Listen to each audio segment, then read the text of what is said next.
Monografija tu pred nami prinaša 23 vsebinsko samostojnih razprav, ki se nanašajo na srednjeveške glasbene rokopise, hranjene na Slovenskem.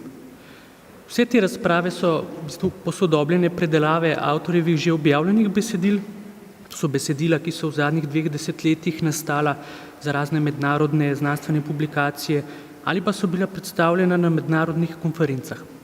Med temi so bile najbolj številne konference, ki jih organizira mednarodna študijska skupina Cantus Planus. Skupina deluje v okviru Mednarodnega muzikološkega društva in združuje raziskovalce in poznavalce najstarejše evropske glasbene zgodovine z vsega sveta. Zamisel knjige je torej bila, da se tisto, kar je avtor o srednjeveških glasbenih rokopisih slovenskih hranišč objavljal in predstavljal v tujini, zbere, pregleda, uskladi, posodobi in izrazi v jeziku kulturnega prostora, ki mu v knjigi obravnavani kodeksi pripadajo. Glasbena vsebina srednjeveških koralnih rokopisov na Slovenskem je z nekaj izjemami gregorijanski koral in iz njega izhajajoča pozno srednjeveška latinska liturgična monodija. V slovenskih knjižnicah in arhivih je 25 koralnih kodeksov, poleg tega pa še več kot 500 posameznih folijev iz uničenih koralnih kodeksov, ki so se bolj ali manj slučajno ohranili kot knjigoveško gradivo, pergamentni zalepki v vezavah mlajših tiskov in rokopisov. Natančna medsebojna primerjava tega gradiva oziroma rekonstruiranje fragmentarnih odstankov je pokazalo, da izhaja omenjena množica 500 z glasbo popisanih folijev iz 206 uničenih koralnih rokopisov. Ti rokopisi so nastali in bili v rabi na širšem srednjeevropskem prostoru in ne samo na ozemlju današnje Slovenije. A ne glede na to, da zgodovinsko niso povsem enoviti, so lahko izhodišče primarnega raziskovalnega študija. V monografijo vključene razprave sodijo na področje muzikologije, točneje raziskovalne glasbene zgodovine. Take sledijo tistemu načinu opazovanja, postavljanja vprašanj in iskanja odgovorov nanje, ki se je razvil v okviru evropske znanosti v glasbi.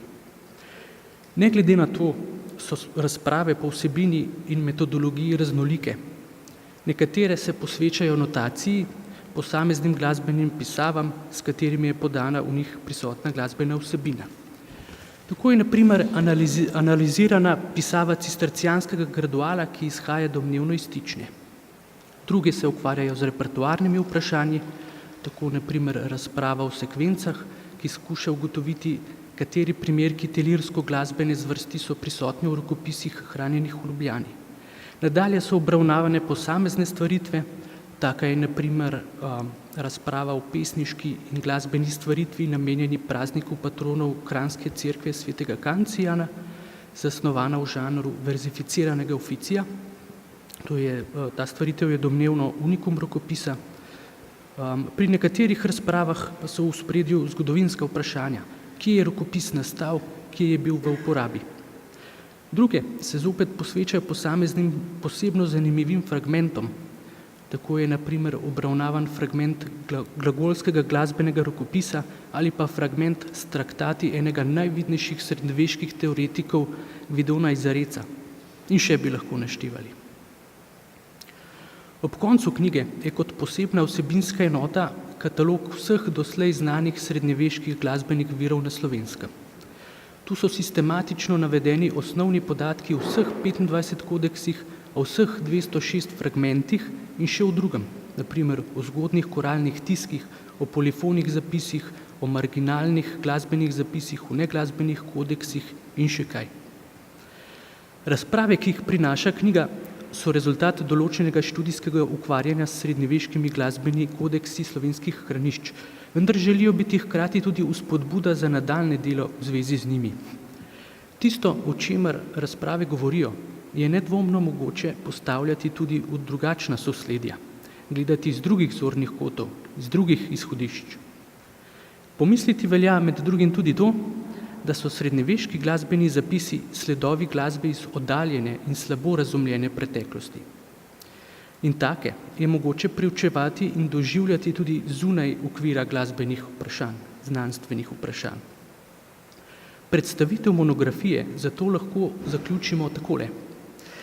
Glasbeni segment srednjeveškega rokopisja slovenskih hranišč, muzikološko predstavljen v monografiji, je po količini obsežen, po vsebini pester, po notacijski podobi raznolik. Tak je lahko izhodišče raznovrstnih prihodnjih raziskav, premislekov in izkušenj. Hvala lepa.